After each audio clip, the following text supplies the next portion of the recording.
we have a whole vacant attic that we can run the ductwork through really easy. I mean, it's made to do this.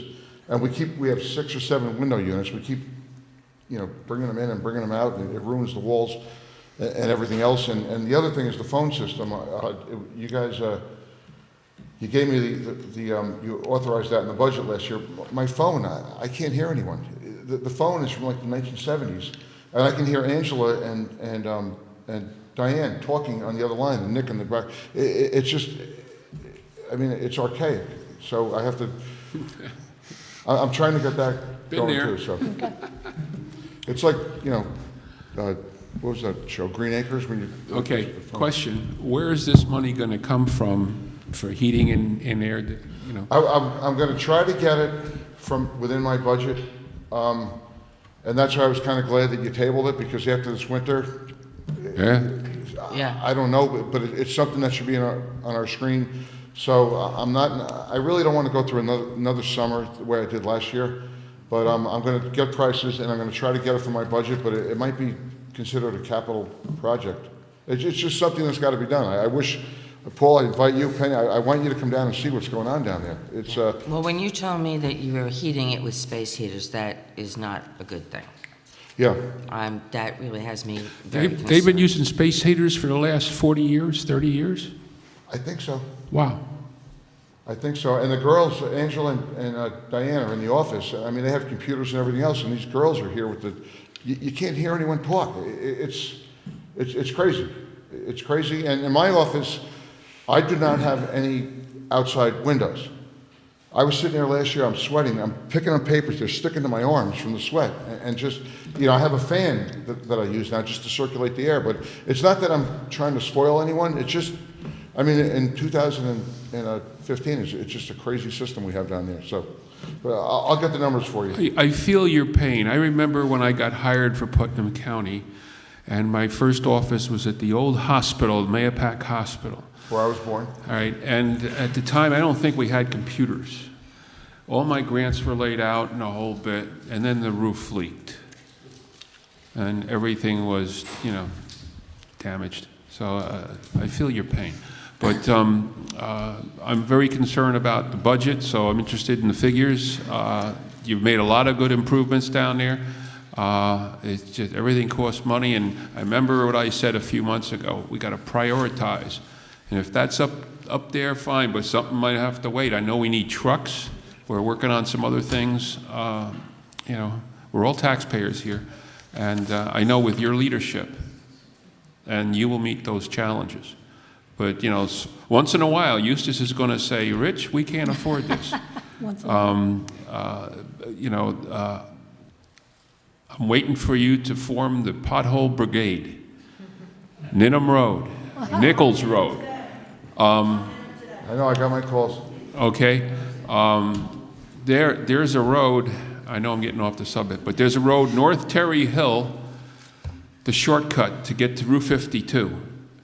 I thought we were at a war. I mean, every 2 feet. I think you've addressed that, but because we all get the calls. It's a very deep frost this year. The frost was down almost 4 feet, and the roads, they're calling me and they're saying that their culvert pipes have collapsed. Yeah. But what happens, the road around it has risen from the frost, and then in another month you can see the roads go down. It's the roads in this town are in bad shape. And all of us up here are concerned and want to work with highway and due diligence and everything. So, but once in a while, I usually say, but I'm going to say, no, it's time for a gut check, but prioritize, because I know we need trucks. I thank the county for loaning the truck when we had the 4.5 trucks down. 4.5 trucks. Some of these trucks are 25 years old. 6, we had 6 at one storm. So, and it's been a challenge, but you'll meet that challenge. I was up in Albany 3 weeks ago, and the CHIPS money, I'm hoping we're going to get about another 60 grand for Kent and our CHIPS money, and I'm going to buy another truck with CHIPS money this year, because we just need trucks, and you guys, you financed one new truck for that. I can't go into next winter the way I did this winter. By the way, I have a long agenda, and I will be calling, and you better put the coffee on, because it's going to be a long one.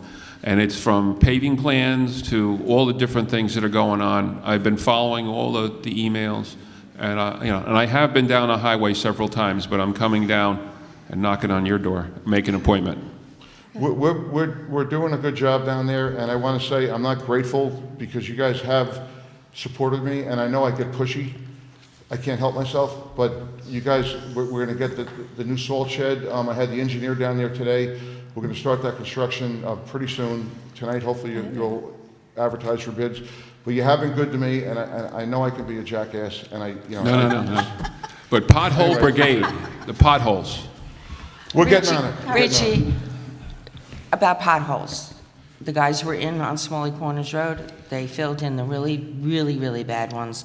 And I've already gotten several phone calls from residents in Lake Ninims thanking you, thanking the 301 Garage for helping us out on Smalley Corners Road. They really do appreciate it because it was horrible out there. Yeah. And they I tell do you, thank the you. guys are good guys. The guys in the highway department, they're really good guys. They're the best. They work hard and they I feel that they were always underappreciated. These guys, I mean, they do take pride in what they do, and they're out there working, so it's But just... people get upset when their cars are getting ruined and damaged. But when the guys come out and, the serious, we know not every single pothole is going to get filled, but when they take care of the really, really bad ones, they appreciate it. They do. And I have gotten several calls saying thank you. All right. And hopefully, I haven't spoken to Penny yet. I know Penny heads up beautification, but I've gotten some calls about beautification, and cleanup. I guess we call it cleanup day. Yeah. And hopefully the highway can help us out with maybe some orange bags or something and work something out when we do hopefully a major event here. I get the calls about certain roads, the ditches. Everybody's dropping their coffee cups and stuff. We want to address that too. So When do we do that? Earth Day, is that in April? It's usually done, I'll call Lillian. Lillian usually puts that together with the beautification committee, and Yeah. I don't know if she's in town yet or not, but I'll give her a call and see what, We'll Yeah, I announce it know at the Alice, next the police meeting. always have Yeah. the orange bags. yeah. I'll see if I can get some date for the next meeting. End of April. Okay. End of April? Okay. I'm sorry, sir? Lillian's coming in tomorrow? Oh, okay. So we'll have Anyway, two meetings that we can look forward to your advertise help. the, Thanks, cleanup Pat. day. Okay, so the dome, did you do the bids But we're not yet going to do, tonight, or- wait, yeah. And that's going to be up, and you'll be happy when you see that. And then the other thing is, I'm starting to get contractors for the addition for Nick's office. I'm going to do the mason work myself in the front, that you guys were authorized at $30,000 last year. We're going to work that out and get that done. And so, with those two things, I think I'll be busy enough. Okay. Too And the much. other thing is we actually have, I'd like to announce we had, there's an item on the agenda, the lateral transfer of an employee from the Highway Department to the Lake Carmel Park District. We had an employee in the Lake Carmel Park District retire, Howard McDougal, and I would like to actually commend Howard McDougal because he retired after working for the town for over 26 years. He started with the town in December in 1988. So I'd like to thank Howard for his service. And we have an employee, a construction equipment operator, who has applied for the position, and since it's based on, since we have to post internally first, and we had an applicant, I didn't put it on for an approval since it's a lateral transfer. I don't know if we have to technically approve it under the union contract. I It's think based so. on seniority, so I mean, Our I think you have attorney is to name shaking her head no. I don't know, I'm not familiar with union. well, I mean, I can She's add not it, familiar I'll with add it to my Yeah. items. It's just a matter on of the agenda, formality. Just to formally Can approve I, this can I transfer. address one more thing while I'm here? I sent you guys a memo a few months ago, but I don't have a say who I hire because of the union, people get hired to the park district and the sanitation department, and because of the union, they end up in the highway department. So I really don't have a say in who I get to hire. Because, they have seniority with the union, and then when you post a position, I have to accept whoever comes through the channel. I know I don't have a voice because you guys get to interview. I would love it if you would include the highway superintendent, that I can be in on the interviews with people because, you know, if somebody has a particular, Richie, I agree with you on this one. I really do. I think you should be part of the interview process. I mean, for us to be interviewing somebody for highway, you're the one that would know what questions highway. to ask. Now, Richie, he's talking about the other departments. Obviously, with highway, he would interview. But when somebody gets hired, say, as a laborer in recreation and parks or in the Lake Carmel Park District, when an opening comes up in highway, they have first They choice. go in, I know. Right. That's the I problem. mean, I want young guys, I want young, strong guys, with, you know, I need guys that can wheelbarrow and shovel. I mean, it's like AARP down there. I need guys that can work. not that there's anything wrong with Nothing an older wrong with that. population. There goes a union grievance now, Jesus. But I'd like to have a say, if I could have a say in the process of the interview, because it's really, when I went to the highway classes at Cornell, they say the highway superintendent has the right to hire and fire. Right. I really only have the right to fire. I really do not have the right Well, I mean, to Richie, I hire. think that part of the issue, though, is not every town's union structure is the same. And in our town, you know, I mean, different towns have different unions and different unions in their different divisions. We have the Teamsters that are in parks and sanitation and highway. Had we not had the same union contract for all of those, it's one bargaining unit. No, I So- understand And I completely. think that perhaps in other towns, they don't have that situation. So if we didn't have that situation, you would obviously have a role in hiring and interviewing because the hiring process would be unique to your department. But you can kind of understand the concern of No, our other hands are department tied. heads I understand with completely, having the but it- highway superintendent doing the interviews. I understand completely, Yeah. but I feel that I feel that I need more power to hire the right people at the right time. We might need a machine operator. You might have a guy that worked for 20 years in the field running big equipment, and you say, well, we need that right now. Or we need we need a young kid right now, but I just don't have any say in it. So if you guys can include me when you interview, if I can have some input, I think it would be better for the town. And, you know, not just for me. I mean, when I'm gone, the next highway superintendent, they really should have a say of what kind of, you know, and not favoritism, just for talent. Just, you know, talent or physical fitness or whatever, but anyway. Anybody else? So we don't And need to thank have you, a discussion I on want the, to thank you all for supporting me with the SALT, you know, the facility and everything else, and I know I ask you a lot, and I know I get pushy, but you have worked with me, and I appreciate what you guys have done for me. and we actually had previously authorized the advertising of the salt shed bids. But in reviewing the bids, we found that there were certain problems with the bid specs. And so they've been redone and we're going to re-advertise. Okay? So We don't- have, New York State has, we've been storing our salt down by the Hess station. New York State, Lance McMillan, the regional engineer, has been very good to us, and we're lucky to have him, and we have to, you know, we have to do something this year by DEC order, so. Yeah. Thank you very much. I see a lot of gray hair now. I don't understand. I know, I grew the beard. It hides my double chin, so. Okay. Okay, the sewer district again. I think that what we really have to do tonight, and the reason I think that we put this back on, was to try to really come up with a decision on, first of all, whether or not we are actually going to let anyone opt out of the district.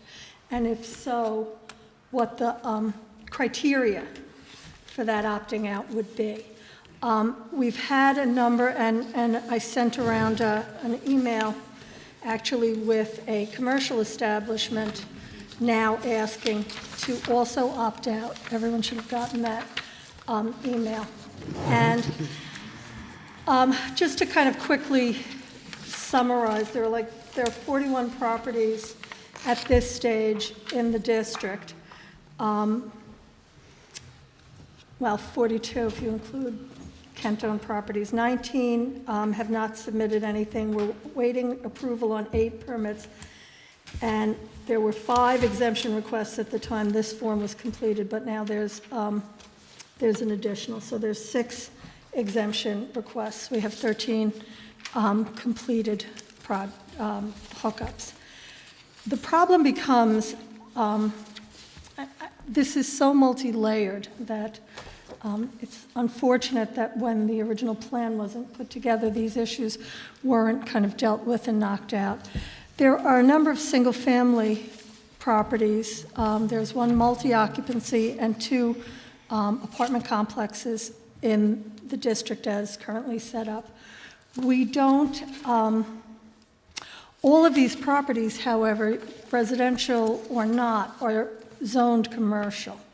Some are zoned commercial residential, which I would imagine is the reason they were initially included in the district, because there is commercial potential in any of these buildings. So what is, a single-family house now could be changed into a commercial establishment. Another issue that I see, and again, I think these are factors in determining whether or not we're going to let people opt out, and if so, what the ramifications of opting out are, is that all of the properties currently within the district have been provided a lateral connection, which the other 20 properties have not been provided. So the other 20 properties, the vacant lots that are in Phase 2 in the sewer district, if and when those property owners decide to develop their property, have to provide their own lateral connection to the the main feed. So all of these property owners, these 41, have been given a benefit right at the onset.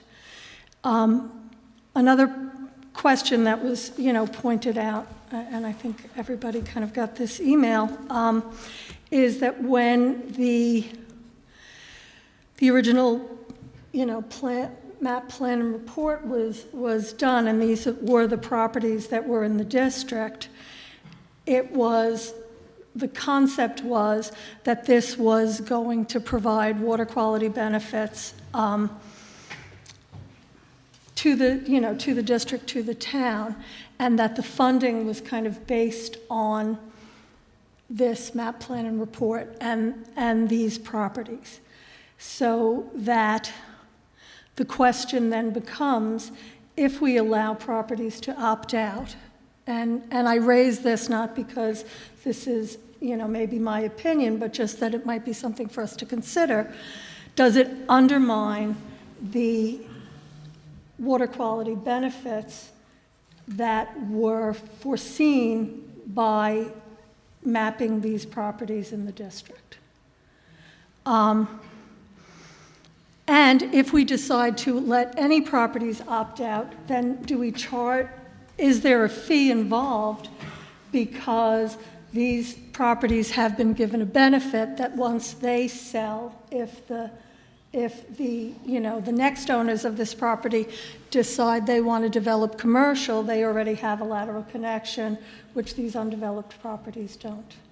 Another question which was never dealt with, I guess, by the previous town board when they did the map plan and report is, in some systems, vacant properties are also assessed a fee. And it's not a usage fee necessarily, because obviously they don't generate any sewage outflow, but just for being included in the district, they pay a fee. So is that something that in the future the board would look to do? I mean, these, I think that this should be a very simple process. but I can tell by Penny's face, it becomes, you know, it's not. So I don't know, you know, I don't know how we want to start knocking out what we think are the criteria and how we consider how those criteria are going to affect all the other property owners. Our town attorney, you were going to check with, if I read this right, you were going to check with Controller's Office possibly? I didn't get any information as far as, I want to see what some of the other communities have done in opt-out policy, some of the new sewer, you know. I don't want to, I want to learn from their mistakes. And I haven't seen anything yet. I don't know if you're still getting that information or. I've checked with the Controller's Office, and I wasn't able to find any guidance there or any opinions that address the issue either. And the same thing with the Department of State, and I told you that I'd already checked with the Association of Towns, there wasn't anything there. So I tried a little Googling and only saw one municipality that discussed it in one of their town board meetings, and they were still going to be charging people that were in the district. Even though, but I think I remember the town of Carmel, in the Carmel Hamlet area with their sewer, there was people that were not hooked up and still had to pay the tax. yeah. Yeah. The other side here that says, you know, it has to be sustainable financially by that district, you know, not by the town of Kent taxpayers. It's that district that will have the benefit of that sewer plant. So I just wanted to see what other criteria is instead of reinventing or inventing something, to learn from, you know, what challenges they had, what mistakes, so we don't make those same mistakes. Because, you know, you brought up some good points here, and Well, in the Here we town are of, again. in the town of Southeast, I met with the supervisor of the town of Southeast, and in two of their sewer districts, they're strictly residential, and each district has a different fee, but they pay, since it is residential, and I would imagine similar sized homes. In one of their districts, it's a $266, I believe, per quarter, and in the other, it's $183. It's not done by usage. The problem with, and what I think makes it more challenging in this district, is that these aren't comparable properties for the most part, that you know, maybe the single-family homes are comparable, but we have, you know, restaurants and, you know, a printing place and a rental and a jeweler. So they're all different uses, and it's hard to compare like apples to oranges because it's not a uniform district, which, according to, you know, when I spoke to Jeff Cantelmo, was part of the reason that the fees were discussed based on usage rather than flat feeing the district, because it would be hard to come up with a standard other than water usage, because none of the businesses are really comparable. In Southeast, if there's vacant property that isn't actually hooked into the system, the properties that are hooked in are charged, their fee is based on capital cost and O&M. And the vacant properties only pay a part of the capital cost, and the hooked up properties pay a part of the capital cost and the O&M. So do we then consider having people that want to opt out, or even at some point vacant properties, you know, pay a part? Because, you know, in reality, the capital costs, hopefully, will be covered by county money and DEP money. So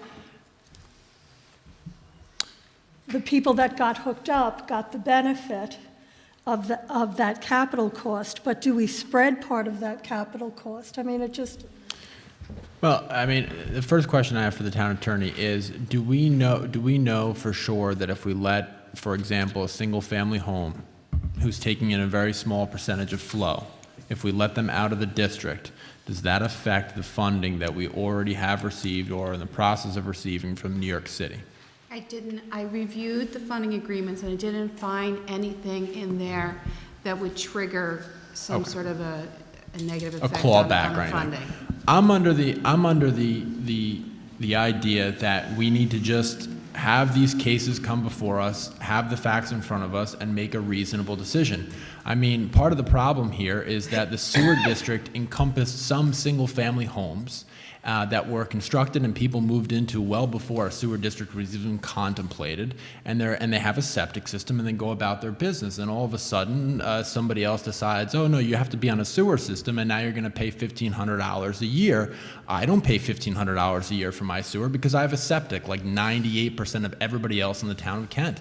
And it's just simply, I don't use the word fairness a lot, but it's just simply unfair that a single-family residence everywhere else in the town of Kent will pay a minimum of $50 a month if they get some chemicals for their septic or they get it pumped every third year, and that the unfortunate people on Route 52 are going to pay thousands of dollars a year for the same service. It just it doesn't seem like it makes any sense. So if we have received applications to get out, if it doesn't affect our funding, I think we have an obligation to say, the sewer district was put in for two reasons. It was to improve the commercial district, and it was to make sure we didn't have any environmental negative factors. I think that as long as the person wanting to go out, if it's does not, if it doesn't affect the commercial viability of the district and it doesn't provide any environmental concerns, then we should really consider it. So we had two people of a single family home come up and say, I can't pay my taxes, let alone pay the sewer fees. It's just my house. I can't pay $2,700 a year to live here.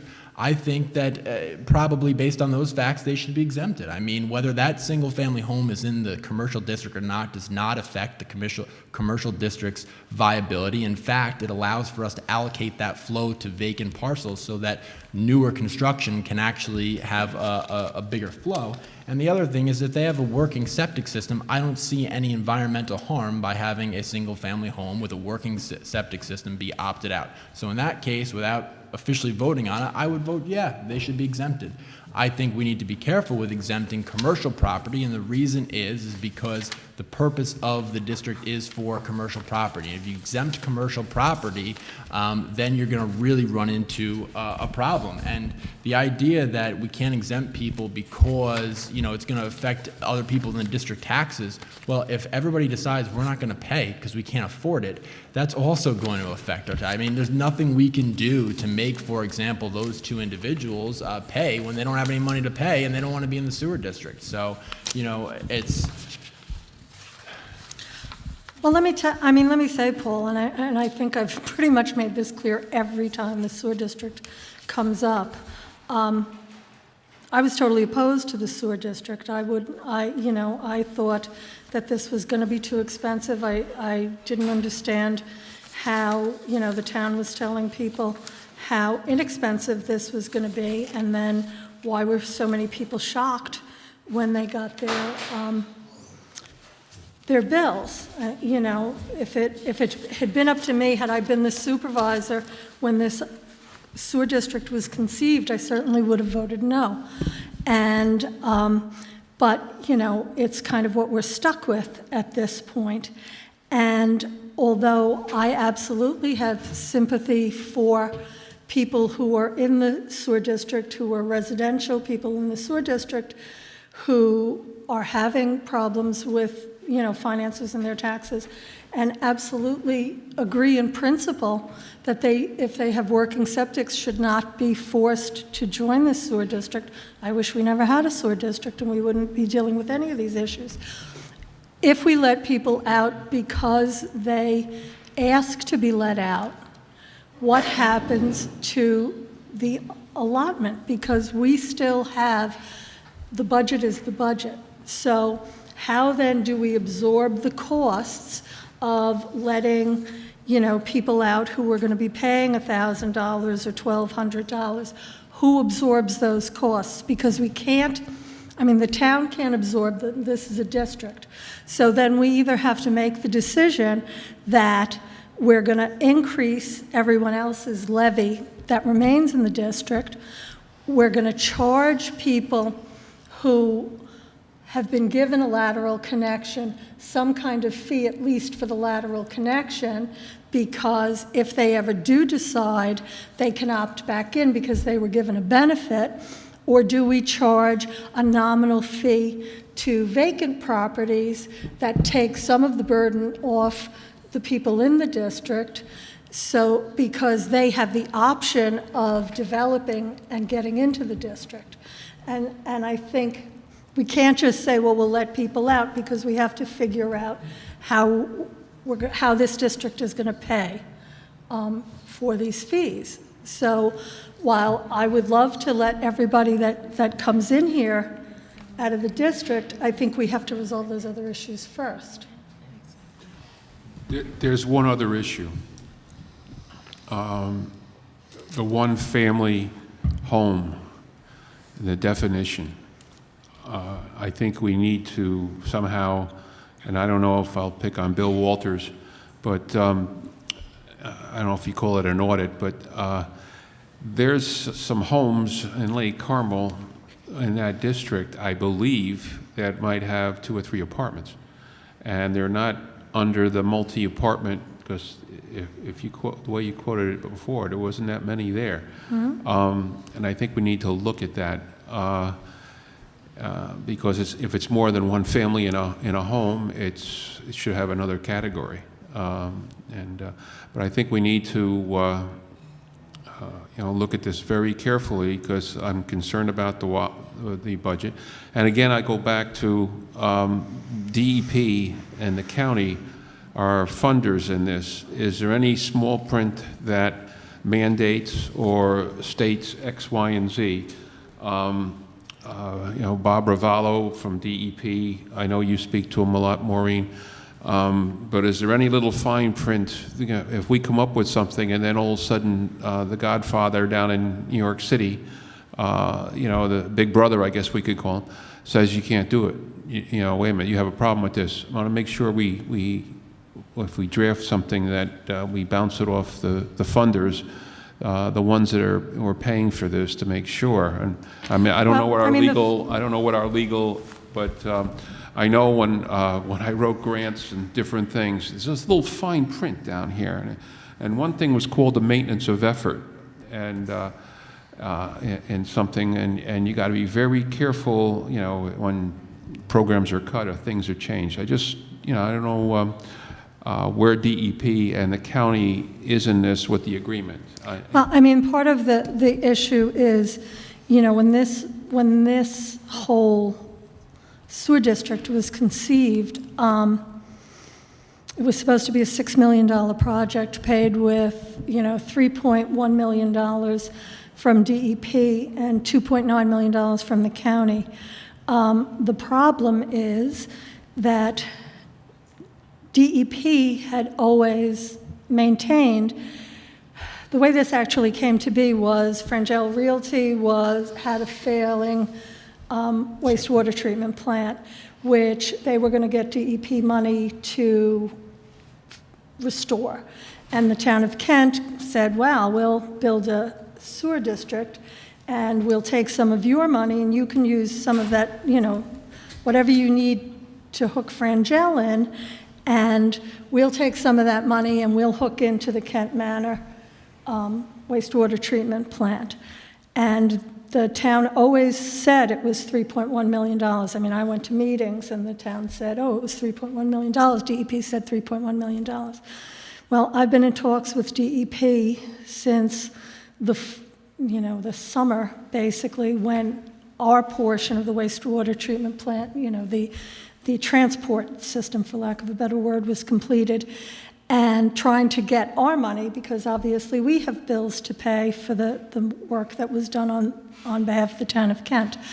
And DEP is telling us that, we were never promised 3.1 million, and it's probably 2.9 million, and we can't even be guaranteed of 2.9 million until the entire Frangel restoration and hookup is complete, and they don't have a number yet. And the last number I saw was 2.92 million, but it still had some restoration costs that had to be taken out, and I wouldn't get a number until probably May.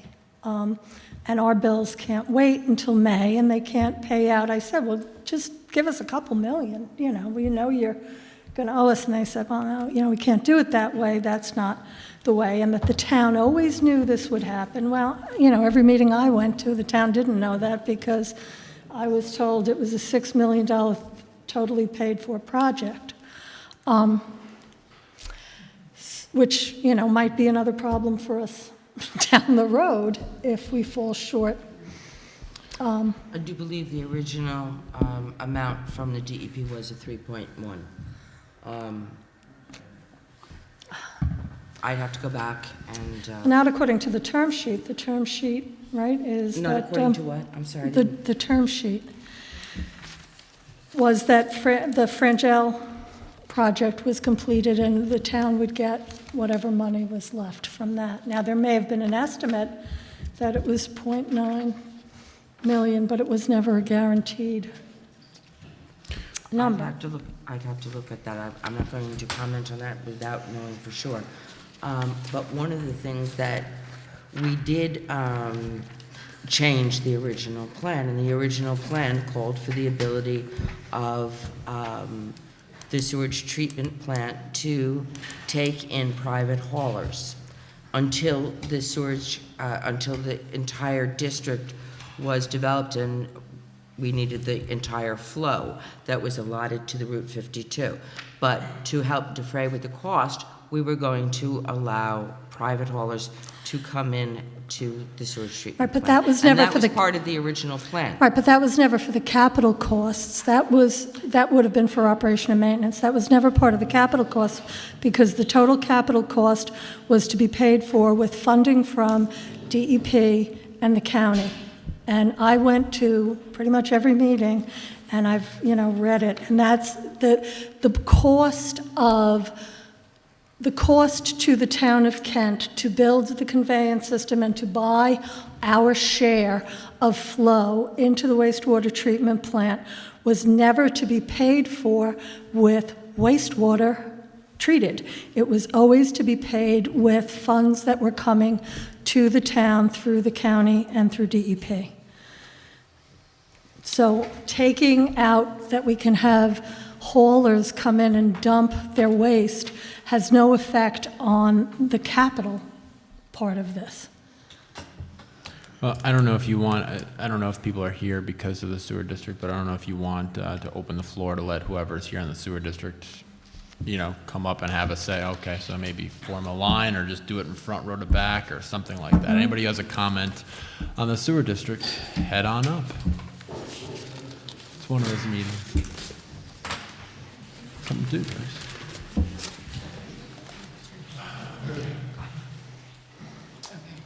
So, Maureen, you're familiar with this, I believe, Ron Hansen? Susan Bates. Regarding the Bates House on Nickel Street. So this isn't an issue of opting out. This was actually an issue of reclassification. It was a residential-only property included in this. So we had written a letter to the town. I can refresh your recollection. It was dated October 11th. You probably have a copy of that. Where we stressed our opinion about having this reclassified because it should not have been included in the sewer district, being as it is no way touching the corridor. It's a Nickel Street property. Bill, you're familiar with it. It's actually, she lives across the street from me in the Peterson house. All right, so we did submit the letter, and we did get a letter back from your town attorney, dated November 3rd. Again, refresh your recollection if you have a copy of it, stating that the town is in agreement, that it was discussed at the board, and this property, as discussed at the October 21st town board meeting, agreed that this will be exempt and removed from the Kent Sewer District. So I just want to confirm that that has been resolved, because my sister here is still being taxed at the sewer, and her mortgage company is still taking out, and that's obviously creating a financial burden. They pulled out all of last year additional tax money, and they're doing it again this year.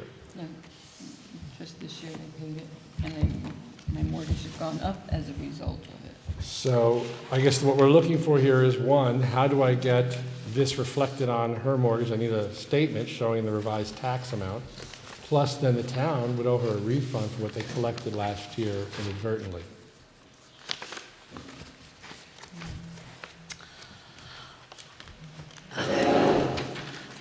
I was in receipt of your letter. Your letter was forwarded to all the town board members in October.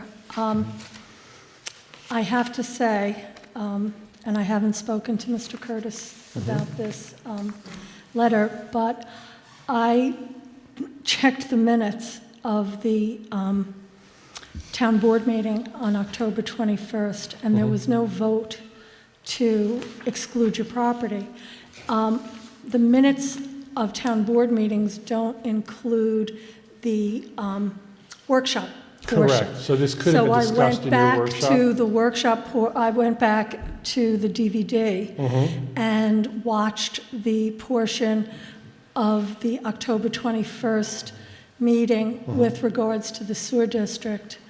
And again, there was no mention of this. Okay. Timothy Curtis is the town attorney, correct? Yes, he was. And I have a letter counsel. signed by Yes, him I that it understand. has been removed, correct? You do? All right, so I can assume that her property has been removed. Yeah. So the question really comes down to, and again, this isn't a question of opting out, so I don't want people to be confused with the issue. This was, again, just for everybody else to know, a property that is on Nickel Street. It does not in any way touch 52 in any way. There are businesses which are all around that property, so her property is only on Nickel Street, period, and should not have been included. Were you ever contacted saying, you know, you're going to be in the sewer district? Yeah, they came up, and my sister came up and instantly said, no, we shouldn't be, and they said, write a letter. So that was why we wrote the letter directly after that meeting. December 12th, 2012, my husband did, stand up and Right, and that's in your letter. We did not want to Correct. be. So, again, I think the issue here is it's not a matter of opting out, so I don't want it to become a free-for-all. This was not an opt-out. This was a residential-only property accidentally included in this.